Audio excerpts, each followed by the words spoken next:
Le retour de Joseph Kabila sur la scène politique congolaise fait grand bruit. L'homme qui a régné pendant 18 longues années sur la République démocratique du Congo revient aujourd'hui avec un discours de sauveur de la nation. Ironie du sort, celui qui promet de sauver le Congo est le même qui a laissé le pays dans un état de pauvreté endémique, miné par la corruption, les conflits armés et l'injustice sociale. Ce retour soulève une question fondamentale. De quel Congo parle Kabila et de quelle rédemption se réclame-t-il ? Joseph Kabila a accédé au pouvoir en 2001 dans un contexte tragique, l'assassinat de son père, Laurent-Désiré Kabila.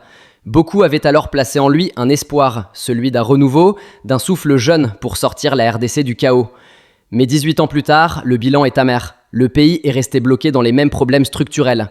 Routes délabrées, hôpitaux en ruine, écoles abandonnées, fonctionnaires impayés et une élite qui s'enrichit pendant que la population survit. Kabila a gouverné un Congo riche, mais gouverné comme s'il était pauvre.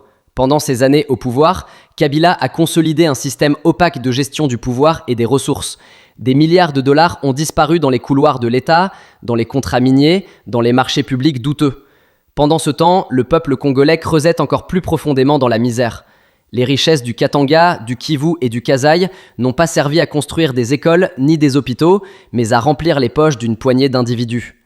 Et aujourd'hui, c'est ce même homme qui prétend revenir pour sauver un pays qu'il a lui-même appauvri.